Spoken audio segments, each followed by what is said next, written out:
These three types of experiences, just three thoughts, have been shown to be the strongest predictors of cardiovascular disease and stress related diseases as well. Hi, everyone. I am Julie Edmonds, your host of Channeled, tapping into the wisdom of your soul.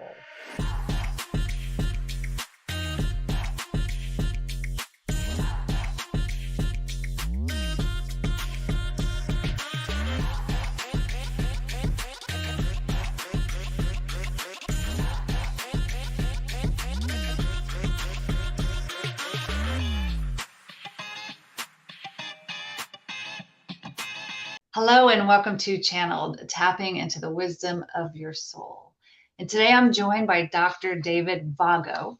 He's one of the leading voices in contemplative neuroscience. His 2 decades of research explain how meditation, yoga, breathwork, and psychedelics transform the mind and support human flourishing. His work has been featured in major outlets like the New York Times and NPR, and his TEDx talk is nearing 2 million views. He's held roles at Harvard, Vanderbilt, and the Mind and Life Institute, and he's even collaborated with the Dalai Lama. So I'm thrilled to dive into this conversation with him today. Hi, Dr. Vago. How are you? Hi, Julie. Thanks for bringing me on. It's great to be here. Oh, I'm so happy to have you. So, Yeah. well, let's dive right in. I mean, the Dalai Yeah. Lama. Let's start with the Dalai Lama. Everyone knows the Dalai Lama. Not everyone's Yeah. collaborated with him. Yeah, it's a great place to start. I love talking about him because I really feel causally connect my work is causally connected to his intentions. And when we really think about even our free will, like our ability to choose the choices that we make every day, how do you actually, what are the causal links to all the choices you've made in your life, and how do you end up to where you are today? Well, for me, the Dalai Lama has a lot of there's a lot of connection with him. He was interested in science and always tinkered with like electronics and stuff as a kid, but then he started getting really interested in science and wanting to have dialogues with Western scientists. So in the late 80s, they started an organization called the Mind and Life Institute, where he was a major stakeholder in it. And there was a businessman and a neuroscientist and a Buddhist teacher, Joan Halifax. And together, they created this Mind and Life Institute, which was all about dialogue. And that was going on for like maybe 15 years of just these dialogues in Dharamsala. And then in 2005, I was a grad student and saw that they were doing these dialogues with like big scientists, like big name people that I recognize as and respected, and saw like, wow, maybe there's actually some science to this.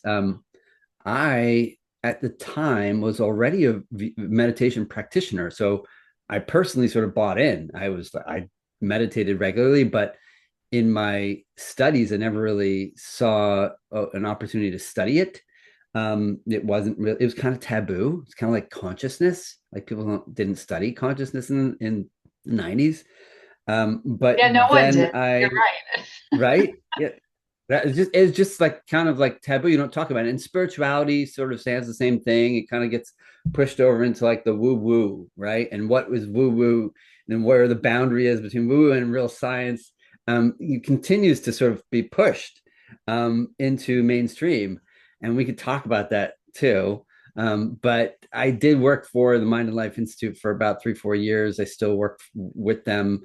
I'm I'm a president of International Society for Contemplative Research. So I focus a lot of my work on trying to bring in those kinds of dialogues with Buddhist practitioners, with monastics, and scientists, and see how we can better understand the mind, brain, body complex. And really, the Buddhist perspective is a profound one on how we can live a life of flourishing. What does it mean to be a flourishing human being? So, well, great. Tell us what you learned from the Buddhist Yeah. monks. Well, the one thing that I always emphasize is this idea of interdependence, that we're all connected. um, and that it's a profound concept in Buddhism, because it means that there's all phenomena is connected to this, what we call the causal nexus or chain of events, right? That and conditions of all situations are have some relationship to each other. And the key principle there is that it's really the key to understanding the nature of our own suffering, like why we suffer every day, and our liberation. So it's a good place to start if you're thinking about spirituality and health and healing, to think about how we're all connected. And that, let me just weave a few threads there. There's a Rinpoche, a famous Rinpoche, Sogyal Rinpoche, who said, if we are independent with everything, meaning causally connected, our actions have influences on the people around us. If we are independent with everything and everyone else, that even our smallest and least significant thoughts and words and actions have real consequences throughout the universe. And so I believe that many people that you probably have hosted on your podcast, or that listening to your podcast, have similar intentions that align with His Holiness about wanting to reduce suffering in the world. And that is, I think, how that's the way we can all feel um, that we're on this planet, really to help really find ways to connect rather than be polarized and different, and get stuck in Wait, these so really hold on. maladaptive patterns. Wait, so this is really interesting. So, Yeah. the smallest thoughts Yep. create a ripple effect. And it's Oh, just a okay. thought. Like I'm thinking Yeah. something great or I'm thinking something polarizing or negative. It's Oh, creating a ripple effect. Explain that. oh, oh, okay.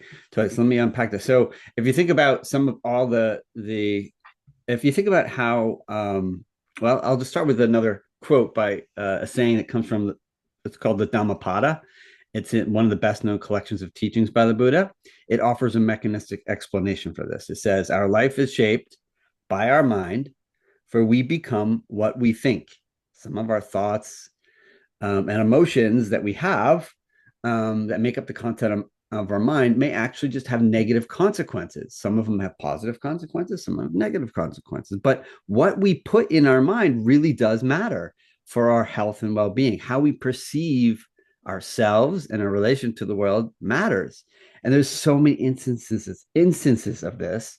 If you think about psychopathology, right? Mental health or Yeah. mental illness, really. The most common ones are anxiety and depression, and anger. Also gets into sort of the mix of psychopathology, because it's often a symptom that people see. But in general, you have these thoughts that come along with these experiences of anger, anxiety, and depression. Things like life is not fair, Yeah. or I'm losing control. I don't feel in control, or I am not good enough. And those are like three thoughts or phrases that you hear most often in people's everyday life. And they often say it in a very self-deprecating kind of way. They usually identify it as part of one's own self. So if you say these thoughts over and over and over again, they're going to actually condition how you actually feel, how you relate to those feelings, and how they affect the people around you. In fact, there's data that show that if you have anger, or these kind of angry thoughts, that you can have a 2.5 times greater risk of dying prematurely of a heart attack. This was shown in the Center for Disease Control. So the risk factors. We know that if you have those thoughts of I don't feel under control or I'm anxious, it's often accompanied by things like hypervigilance or avoidance. These are all negative types of behaviors. And if you have I'm not good enough, or you're feeling sad, it typically engages a stress response that's chronic, and it leads to inflammation across the body when you have chronic stress. And so these three types of experiences, just three thoughts, this life is unfair, I'm losing control, and I'm not good enough, can have been shown to be really the strongest predictors of cardiovascular disease and stress related diseases as well. Wow. So So this is what you not think, smoking, not eating bad habits, it's your thoughts. And I think of, yeah. about this all the time in hypnotherapy where we have to go in and undo these uh, thoughts, right? yeah, So totally. let's talk about that. Let's talk about everyone has those thoughts here and there. I'm not in control. Yeah, I'm not good enough. Life's unfair. We kind of yeah, fall into that victimhood right, space. And like you're saying, if you live in that space or if you're aware of it and you try to yeah, undo it, how do you undo that? I mean, I know through your meditation and breath work, you actually talk from a neuroscience perspective. What actually happens in the brain when someone, yeah. either thinks negatively or they start to meditate, breathe intentionally, and change their thought process. Yeah, no, it's a great it's a great segue into sort of thinking about, how do you dismantle, like, how does it actually lead to psychopathology and depression, anxiety, clinically, and then how do you disentangle it, right? How do you get out of it? Right, because what the hard part is if you have early forms of trauma or early experiences in life that lead you to start thinking like that early on. And so it has a developmental trajectory, and the longer you have those kinds of thoughts, the more reified your identity becomes around, associated with those Okay, so thoughts, wait, right? so then they become they identify as I'm just a depressed person. I'm an anxious. Yeah, right. It becomes who they Well, are yeah, they versus the symptom that they have. totally think about like how all the people get diagnosed. If you're diagnosed with a clinical disorder when you're like 15, 16, anxiety or a major depressive disorder, you have to carry that label, right? And how do you relate to that label of being a depressed person or an anxious person? Well, you either get behavioral therapy, hypnotherapy, or you get, an anxiolytic like, Xanax or something. Depressed people get antidepressants, which we know is mostly placebo anyway. Um, and so you're carrying around a label, and saying to yourself, "I am depressed," or "I am anxious," or "I have no control," and or "I'm not good enough." Those thoughts um, condition how we see ourselves and how we see the world.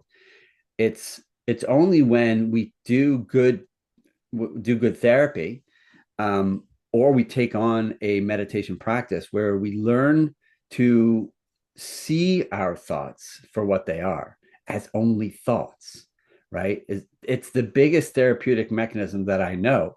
And it engages in all of these types of uh, behavioral interventions, whether it's hypnotherapy, cognitive behavioral therapy, or mindfulness. All of them teach you how to see your thoughts from a distance, right? To really just separate yourself from your thoughts. So if you're able, and this is in mindfulness, we call this meta awareness. It's the Mm. ability to distance yourself from your thoughts, right? To see them as they arise and pass without getting reactive to them, or without um, identifying with them, right? So I see, I'm, I Well, don't that way, feel like let's I'm in talk through control. that process because a lot of people are Yeah, emotionally charged by certain things, like just reactive, or and they have an attachment. Their emotions attached to something to where it triggers this and it's just triggered by a thought. But the thoughts yeah, you're saying, let's look at it as something separate.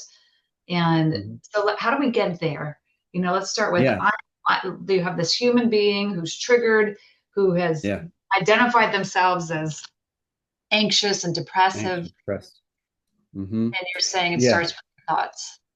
How do yeah. we? So if you're saying I'm not good enough, but you don't have awareness that you're saying those things in your head. I mean, and I'll bring the brain into this.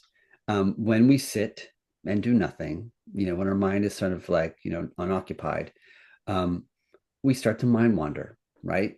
Um, and when our mind wanders, unfortunately, it goes to all the data seems to show, no matter who you are, all the data seems to show that mind begins to wander about something that's related to ourselves that happened to us in the past or that may happen in the future, and we're worrying about how we're going to handle it, or we're beating ourselves up about what we did in the past.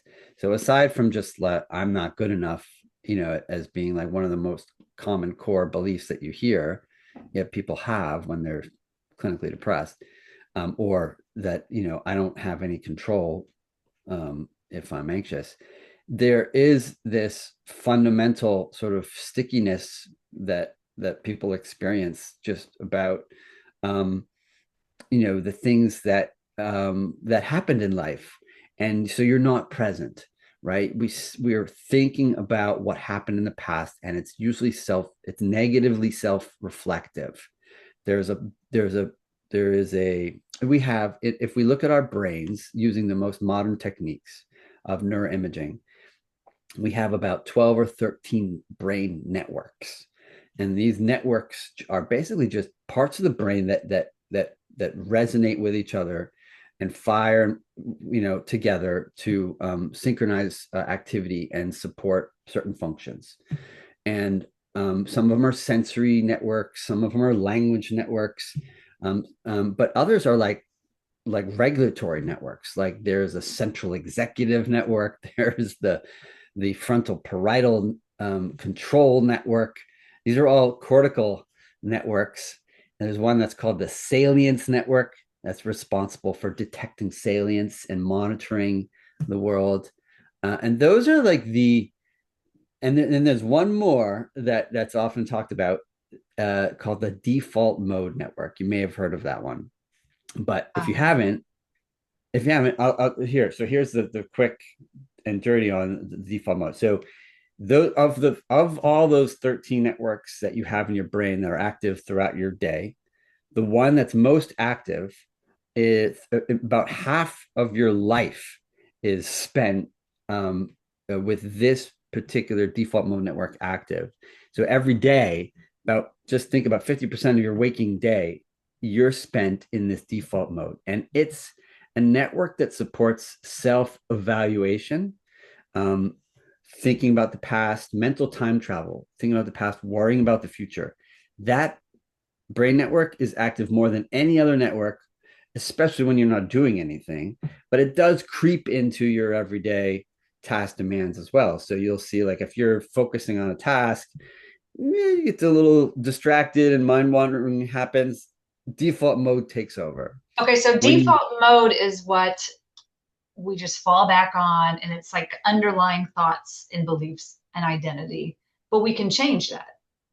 We you can could change our totally default. change that. Yes, that's what Yes, I you want could. to talk about, because you're saying, we're not stuck. If you're depressed, it's not because your family is like this, that, and the other. It's not because you can change it based on your default mode and the Yeah, thoughts, the input into that to create a default mode that is not, I'm not good enough, negative. I'm out of control, Yeah, I'm negative. that's right. And I've done a Yes. lot of work over the years because I used to be massively anxious. I just had panic all the time. And I thought I just had to live with it. And through a lot of in my practice was hypnotherapy, I changed my default mode. Well, what you would call default mode. I've never heard it this way, Yeah. but so my Uh, default mode is happy and joyous and beautiful, hopeful outlooks that I'm good enough and I can figure stuff out. That had to get rewired. So let's talk awesome. about that. That's exactly right. So, yeah, so let me ask you, Julie. So what did you do to recognize those kinds of mental habits of, you know, being like a fear? I mean, fear comes up a lot, right? When you're panicky and you're worrying about the future, what's going to happen, right? That a lot of that sort of mental time travel into the future brings on these feelings of panic. And then as soon as you start to feel panicky, it just turns into like a big snowball Oh, it doesn't effect, and you stop. start Yeah, to it feel gets worse more and stress, worse. worse Yeah. and worse, right? And to the point where you may even faint or lose an ability to just even have to stay upright. But so what happened? What was it for you that shifted? Because for many people, it's hard to even get to the point of recognizing the triggers, or the habits always come with a set of triggers, right? There's habit loops that often sort of determine what you're going to do, what you're going to think. We repeat those patterns. I saw a statistic the other day that showed that like 50% of our life is essentially just habit, things that were just built into a trigger, a cue, and a response and a reward, and that just is what's keeping us going all day. Well, Dr. Vago, for me, I was unaware. I thought I was just living with this panic and so why am I so nervous all the time? Why am I getting nervous to fill in the blank? Whatever. I was just like doing the dishes and I feel like my panic. And so becoming self-aware was key. And how I became self-aware is I started listening to some meditations, and they were just saying, you are good enough. You are strong enough. You are smart enough, you're capable enough. And I immediately felt a sense of like, wait, a calm. I'm like, wait, where is this Mm. coming from? I'm so unaware of my unconscious thoughts of what I was actually telling myself. My default mode was negative. It was Yeah. traumatized. It was negative. I didn't feel like I was, relevant anymore. Fill in the blanks, whatever it is, as you're getting older and you're like just looking back on your past. And on the outside, you have all this success, but on the inside, whatever you're telling yourself, it was just awful. And so it started with that meditation, and then I looked into hypnotherapy, and I realized all my thoughts that were negative were unconscious.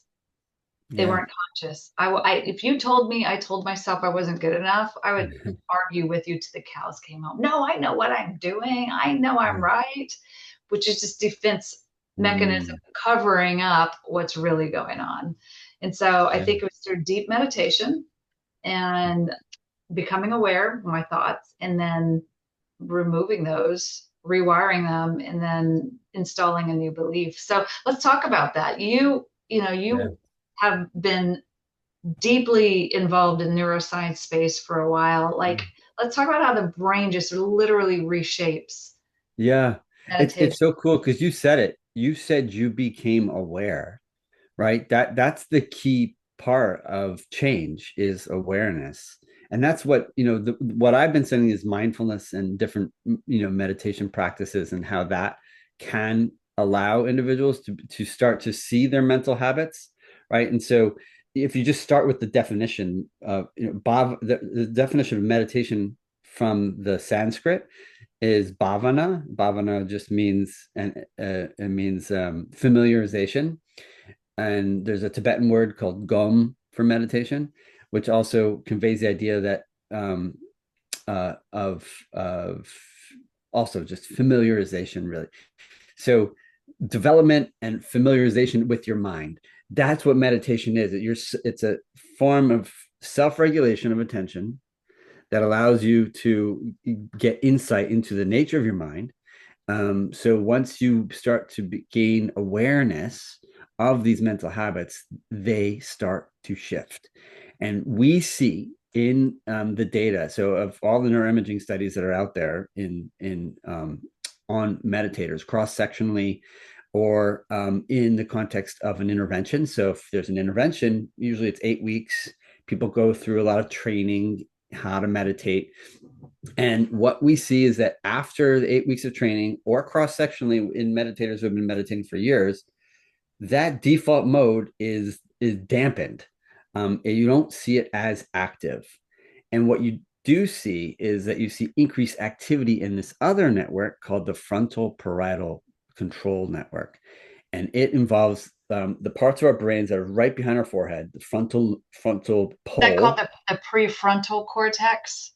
Yeah, but the prefrontal cortex is like the whole front of the Okay. brain. So to So you're be like even, breaking it down. yeah, yeah, So, okay, so let's talk about how you're also, it sounds like you're saying, and which I've like witnessed. So let's talk about this from a neuroscience perspective yeah, here. They can cure their depression, anxiety rather quickly if they can tap into these parts of their brain. yeah. I mean, it varies for individuals, from individuals to individual, and if you have an amazing practitioner clinician who can help you navigate those thoughts, with awareness, you can shift. Yes, it is possible. As we get older, of course, it gets harder because if you've had trauma when you're a child and you've had these patterns over and over again, it gets much harder as they become ingrained. And it's what Robin Carhart Harris calls canalization. It's like the patterns get deeper and deeper into these sort of canals or grooves that it becomes harder to move them, to shift them. But it's And in still fact, possible. it's still possible if, in fact, the psychedelic assisted psychotherapy is showing that those people who have intractable forms of depression, people who have been gone through the ringer, have tried to treat their depression for years and unsuccessfully, one dose of 25 milligrams of psilocybin has been shown to dramatically improve their depression, And why is their that? What symptoms of depression. happens? What happens in the brain? Yes. So what happens? What it's actually quite amazing. So those 13 networks that we're talking about, the default mode, the frontal parietal, the central executive, all those 13 networks, they act like modules, and they become active when they're supposed to during certain behaviors, but they stick to their own behaviors. They don't do a lot of crosstalk. Sometimes they do crosstalk, and that's important. In fact, people with psychopathology have more modular brains, meaning those networks don't talk Well, let's talk about across what is very often. psychopathology really quickly. Quick. Oh, psychopathology. Well, so it's anyone who really has symptoms of, say, depression, anxiety, or anger, right? And meet the clinical criteria for a major mental illness or mental health disorder. And so, major depressive disorder has very specific criteria for it. So does generalized anxiety disorder. But the key is you can have these kinds of thoughts, but if they don't happen very often, they don't cause any risk of injury to you or the people around you or interfere with your social functioning, then they're not going to be categorized by the DSM as a disorder. So Got it. psychopathology just refers to the clinical diagnoses of your symptoms into a clinical actual disorder that needs treatment. Got it. Got it. All right. So back to the psilocybin. What does it do to your Psilocybin. brain? Psilocybin. Yes. So there's this entropic brain hypothesis.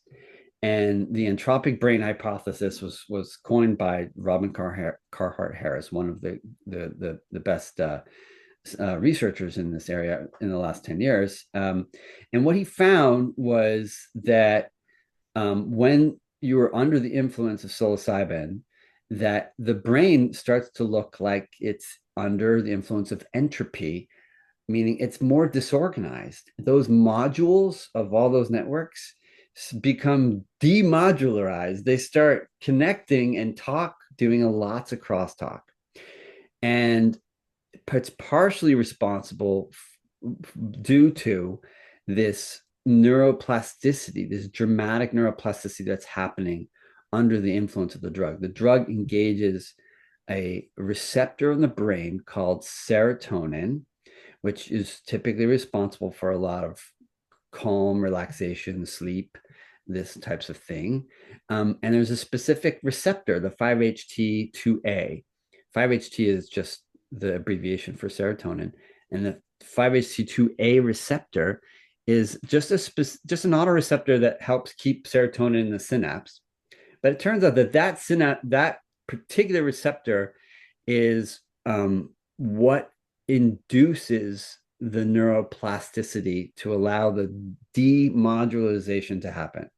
So all those sort of modules start to have more crosstalk, there's more entropy, and there's opportunity for real change. So if you have those deep canalized patterns of behavior that have been there for 30 years since you were a child, now's the time with the proper support that they can shift, because neuroplasticity is there as your friend Okay. to Well, help. that's the scary part with the Yeah. support. What if you don't Yeah. have the support? Can you neuroplasticize? I know that's a word I made up, but Yeah, negative thoughts psychoplastic. in that moment too? Like, could you? Yes. Yeah, that's Yes. what's Yeah. scary. Yep. Yeah. So that's a lot of people talk about it as like a bad trip or a negative experience. And that can happen also even in meditation.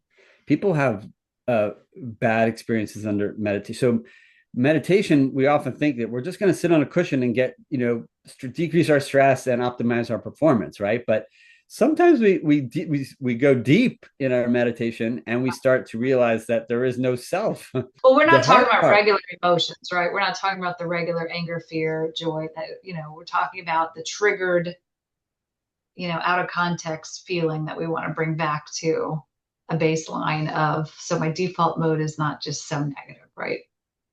Well, I think what you said it really. I think what you're alluding to is this.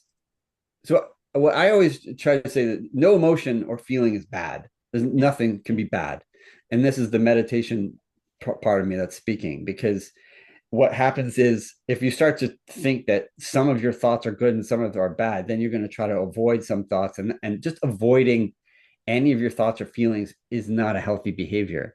The healthy behavior is allowing yourself to just experience whatever thoughts and feelings you're having, to be kind to yourself, right? Self-kindness, self-compassion, and see those thoughts as just thoughts or feelings.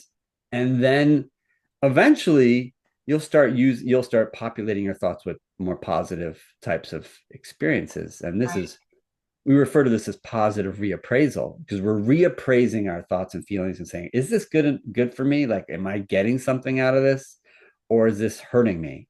Right? This is a thought that keeps coming up, and it's I keep saying I'm not good enough. I keep trying to do better, but I'm putting the bar up way too high.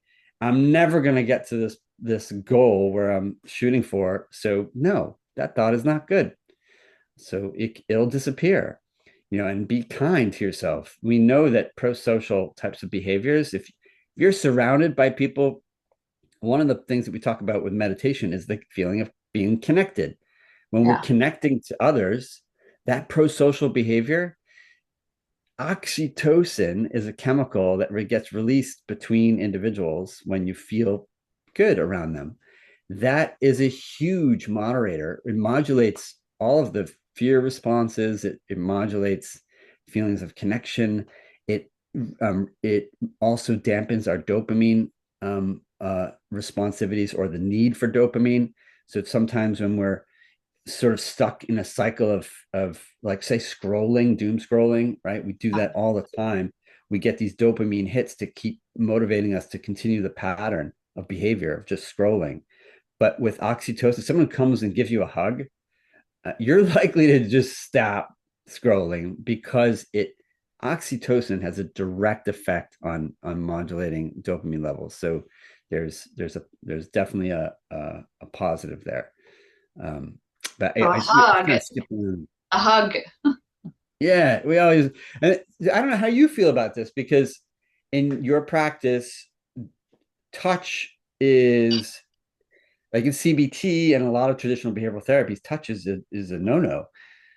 We don't touch, right, when we're in therapy, but there are a lot of somatic therapies, and including psychedelic assisted psychotherapy, which include light therapeutic touch, and it can be very powerful. So I don't know how do you deal with that?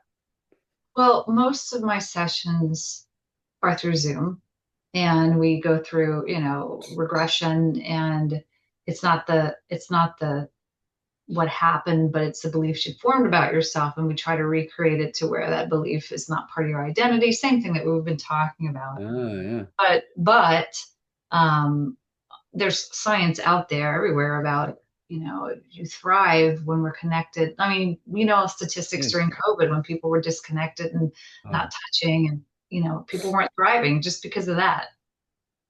yeah. Yeah. Loneliness is one of the worst factors for cardiovascular disease. Well, And okay, let's because talk why, because you could be surrounded by a bunch of people, and you could have family around you, you could have friends, you could have everything, but you're still lonely. And yeah, so would that just be a default mode where you feel like I'm just disconnected in a sea of people? that's exactly right. You're in your head. You're maybe around lots of people, but you're in your head having these self-reflective negative thoughts. So And you're you think not. it's like I don't belong, I'm too different. there's two thoughts right there that are gonna Yeah. bring you down.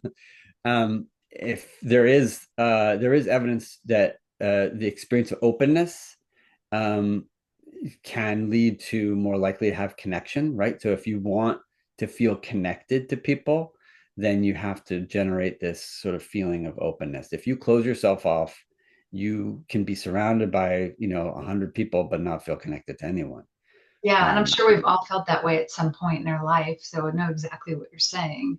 yeah, Um, those walls we put up, I mean, you must see those all the time, like just social like walls between people. Like there's just walls that are impenetrable, and those well, people are people put not happy. themselves in boxes. Like I feel good if I'm over here, but I don't feel good if I'm over there. And again, it's one of the main thoughts. You said I'm not good enough.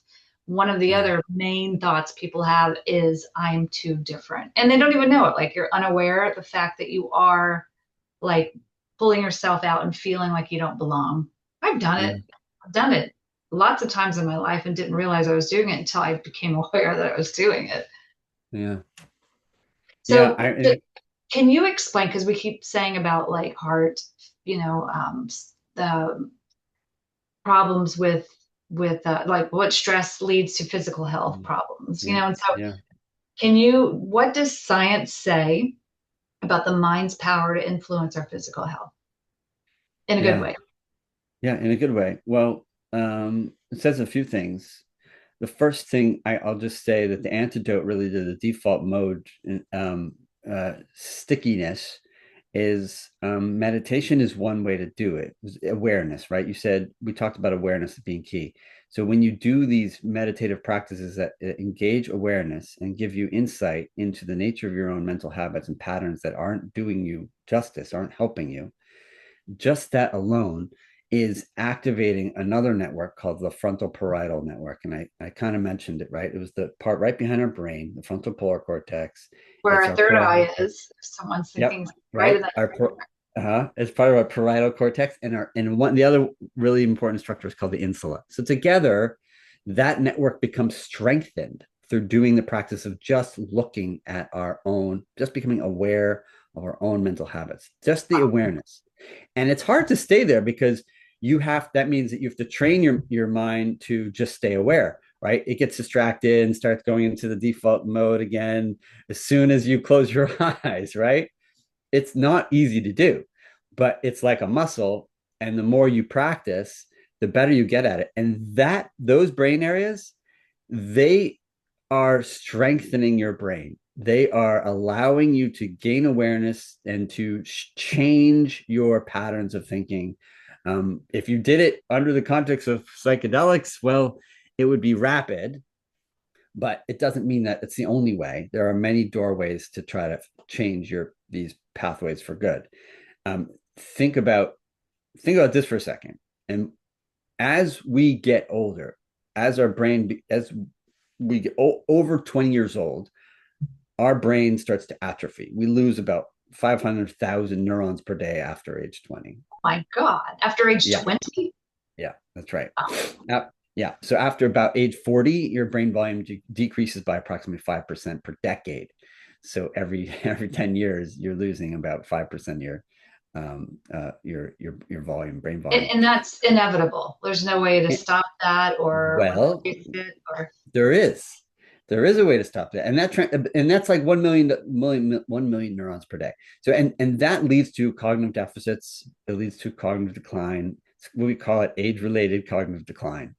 Just we start forgetting things. As we uh, get older, and let's not even bring perimenopause into it because that'll throw a huge wrench into it. But uh, you are losing a lot of those brain cells. You're also losing about 50% of the synaptic and axonal connections between parts of your brains as a function of age.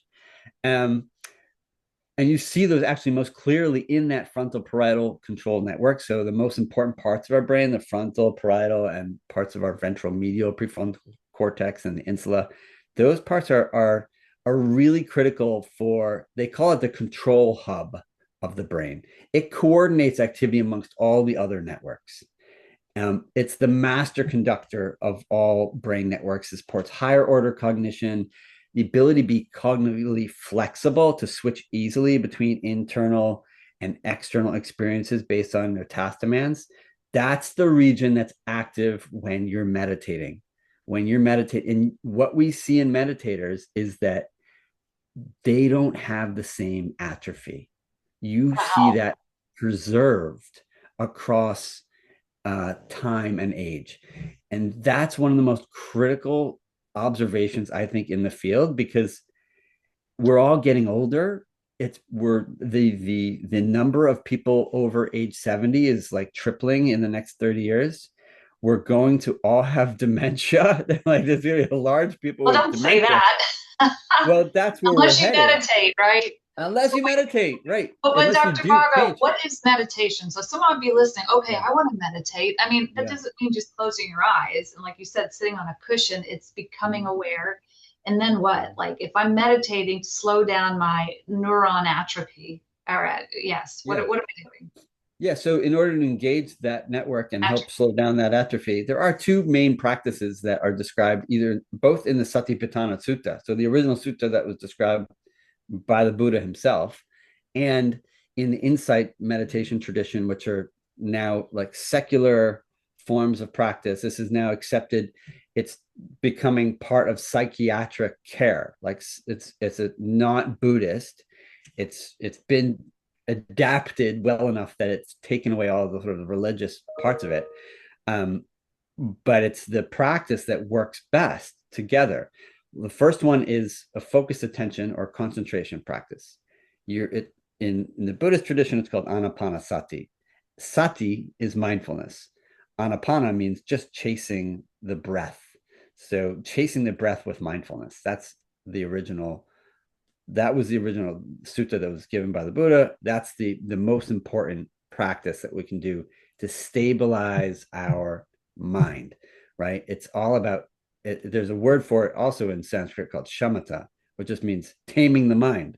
So if you think about the image is an elephant that represents the mind in the Buddhist descriptions. And because an untamed elephant can wreak a lot of havoc, it can break things and cause a lot of problems. Taming the mind is quieting the elephant, slowing the mind down so you can be aware of it, but using attention, because of course we know that this is attention is the attention economy that we live in is all about um, getting you to really to steal your attention, to take your attention away Yeah. from things that are important to you. So we have to take our attention back, and that's really the critical piece to a healthy mind, from at least the point of view of integrative health, of meditation and mindfulness, of psychiatry in the current day.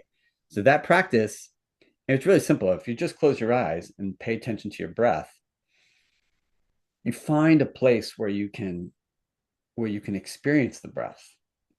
It's either at the tip of your nose, where you might feel some sensation on the top of your upper lip, or you might feel it in your belly, in your thoracic region. You might feel it going your thoracic region going up and down, or your belly going in and out.